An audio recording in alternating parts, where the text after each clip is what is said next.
Hello students, আজি আমি discuss কৰিম দুটা টপিকৰ ওপৰত।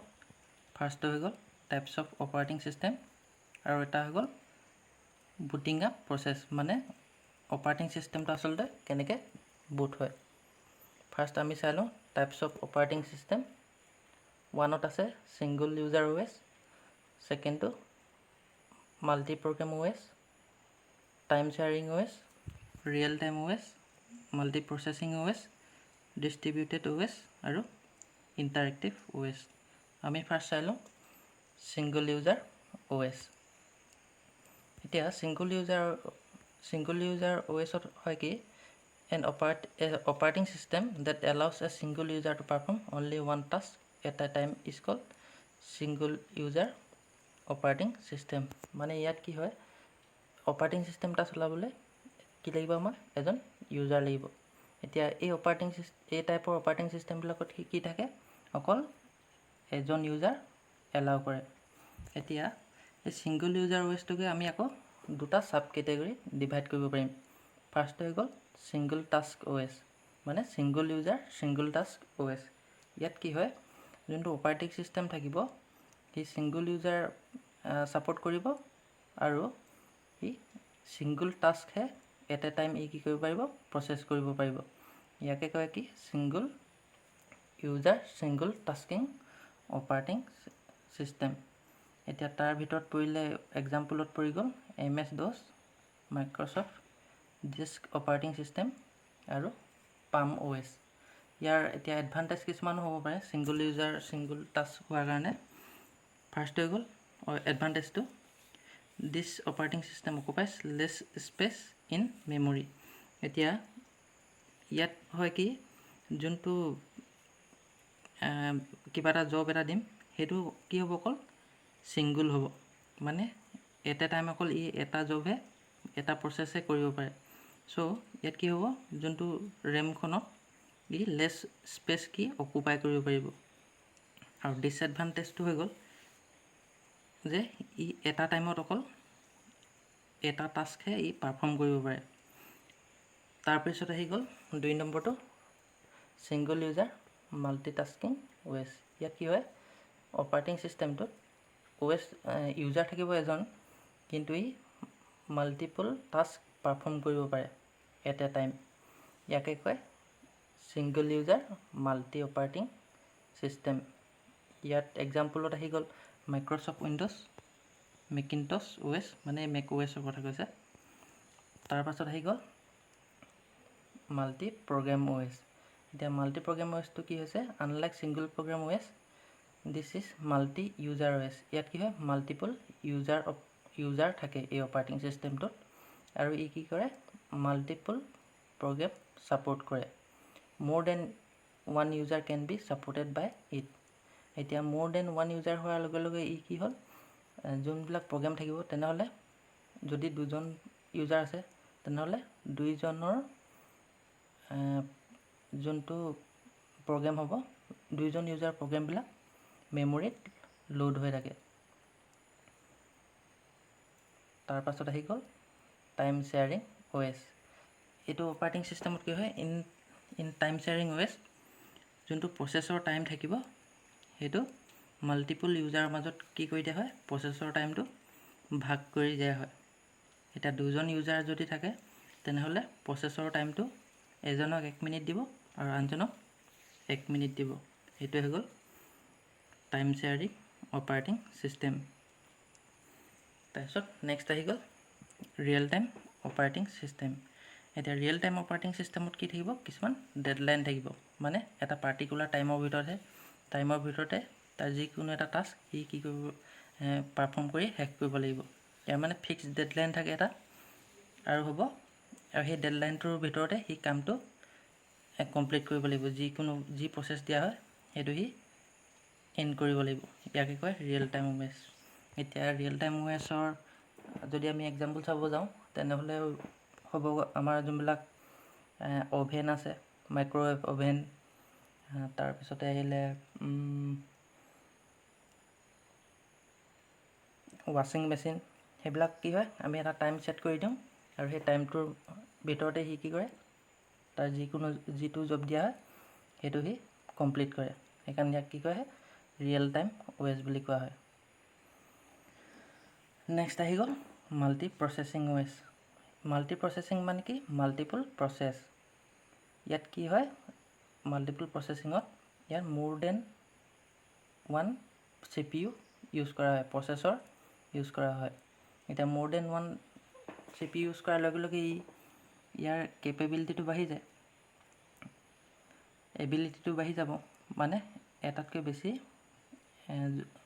প্ৰচেছ এটা টাইমত এক্সিকিউট কৰিব পাৰিব। ইয়াকে কয় মাল্টি প্ৰচেছিং OS। তাৰপাছত আহি গ'ল ডিষ্ট্ৰিবিউটেড OS। ইয়াত distributed OS is a model where distributed applications are running on multiple computers। ইয়াত কি হয় বহুতকেইটা কম্পিউটাৰৰ মাজত এপ্লিকেশ্যনবিলাক ৰান হৈ থাকে আৰু সেই কম্পিউটাৰকেইটা লিংক হৈ থাকে ইউজিং কমিউনিকেশ্যন মিডিয়াম, মানে নেটৱৰ্ক ইউজ কৰি পেলাই ইয়াত কি হয় বহুতকেইটা কম্পিউটাৰ বহুতকেইটা এপ্লিকেশ্যন ৰান হৈ থাকে। সেইকাৰণে ইয়াক কি কোৱা হয় ডিষ্ট্ৰিবিউটেড OS বুলি কোৱা হয়। তাৰপাছত আহিলে ইণ্টাৰেক্টিভ OS। ইণ্টাৰেক্টিভ মানে এতিয়া ইউজাৰজনে অপাৰেটিং চিষ্টেমটো আমি কি কৰোঁ ইণ্টাৰেক্ট কৰোঁ নে, সেই ইণ্টাৰেক্ট কৰাটোকে কি কয় ইণ্টাৰেক্টিভ OS বুলি কয়।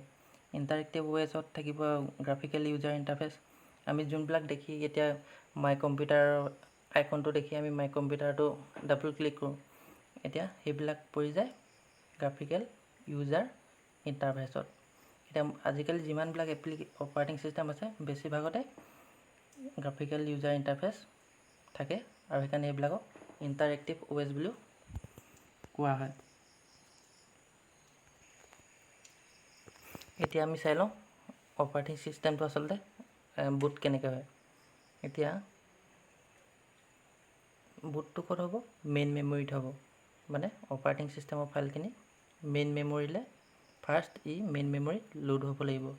এতিয়া ফাৰ্ষ্ট ষ্টেপটো হৈ গ'ল as soon as the machine is powered on it performs which are mainly diagnostic tests that checks for integrity of all components CPU RAM IO devices মানে হৈ গ'ল ইনপুট আউটপুট ডিভাইচবিলাক of a computer system। if any component এইটো নেন থৈ থাকিলে any component is found faulty an error message is displayed। মানে যেতিয়া আমি কম্পিউটাৰটো অন কৰিম পাৱাৰ অন কৰিম তেতিয়া ফাৰ্ষ্ট কৰিলে যে যোনবিলাক আমাৰ CPUটো হওক RAM হওক বা IO ডিভাইচেছবিলাকে হওক সেইবিলাক আচলতে ভালকৈ কানেক্ট হৈ আছে নে বা কিবা এৰৰ আছে নেকি নহ'লে বেয়া হ'ল নেকি সেইবিলাক আচলতে কি কৰিলে টেষ্ট কৰি চাই লয়। যদি কেনেবাকৈ কিবা এটা ডিভাইচ ফল্টি হয় তেতিয়া সি আমাক কি এটা এৰৰ মেছেজ ডিছপ্লে কৰিব। ছাপ'জ এতিয়া গোটেই যিমানবিলাক ডিভাইচ আছিলে সেইবিলাক চব RAM হওক IO হওক CPU হওক চব ঠিককৈ আছে, তেতিয়া সি কি হ'ব ছেকেণ্ড প্ৰচেছটোলৈ যাব। এতিয়া ছেকেণ্ড প্ৰচেছটোত হয় a chip call room বায়ছ। Room মানেতো আমি গম পাইছোঁ ৰিড অনলি মেমৰি আৰু বায়ছ মানে হৈ গ'ল basic input output services is read and executed, then a check is performed for OS file present on the disk. If nowhere OS files are located, following error message is displayed on the screen and ইয়াত error messageটো কি দেখাব no system disk দেখাব পাৰে or disk error বুলি দেখাব পাৰে। মানে কি হয় ছেকেণ্ড ষ্টেপটোত হয় এতিয়া ৰুম বায়ছ বুলি চিপ এখন থাকে, সেই চিপখনত ৰিড কৰিব আৰু এক্সিকিউট কৰিব আৰু OS ফাইলটো আচলতে ডিস্কখনত প্ৰেজেণ্ট আছেনে নাই অপাৰেটিং চিষ্টেমটোৰ ফাইলবিলাক সেইটো সি চেক কৰে। আৰু যদি চেক কৰি যদি সেই OS ফাইলকেইটা সি নেপায় তেতিয়া সি এৰৰ মেছেজ এটা দেখাব যে নন ডিস্ক চিষ্টেমত ডিস্কত চিষ্টেমটো নাই চিষ্টেম ফাইলখিনি অৰ ডিস্ক এৰৰ বুলি দেখাব। আৰু যদি এইখিনি গোটেইখিনি কাৰেক্ট থাকে তেতিয়া এই থাৰ্ড ষ্টেপটোলৈ যায়। থাৰ্ড ষ্টেপটোত হয় যদি অপাৰেটিং ছিষ্টেমৰ ফাইলখিনি পাই যায় ড্ৰাইভটোত, ইটছ ভেৰি ফাৰ্ষ্ট ছেক্টৰ। এতিয়া হাৰ্ড ডিস্কখনৰ কিছুমান ছেক্টৰ থাকে আৰু একদম ফাৰ্ষ্ট ছেক্টৰটো কি হয়, মাষ্টাৰ বুট ৰেকৰ্ড বুলি কয়। এই বুট ৰেকৰ্ডটোক কি কৰিব, read first look for active partition থাকে, সেই পাৰ্টিশ্যনৰ এক্টিভ পাৰ্টিশ্যনটো চাব আৰু then load secondary boot record from active partition. এতিয়া ছেকেণ্ডেৰী বুট পাৰ্টিশ্যনলৈ সেই এক্টিভ পাৰ্টিশ্যনৰ বস্তুখিনি ছেকেণ্ডেৰী পাৰ্টিশ্যনলৈ লৈ যাব।